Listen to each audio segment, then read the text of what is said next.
The likely dates of any Trump attack on North Korea, January 15th or October 15th. Thinking how Trump thinks, he will likely attack North Korea in either mid-January, far enough from the November elections so that he has a chance to recover from any catastrophe, or as an October surprise. If he is about to lose Congress, what does he have to lose? Anticipating this, it is surprising activists aren't in the streets preemptively protesting the attack being considered, which would trigger a retaliatory missile strike from the DPRK that would, at the very least, evaporate Seoul, or, at worst, cost us an American city, probably Washington, D.C. Tens of millions dead on the horizon.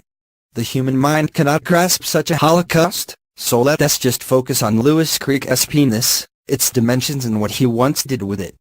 That is the sort of thing the human mind can handle.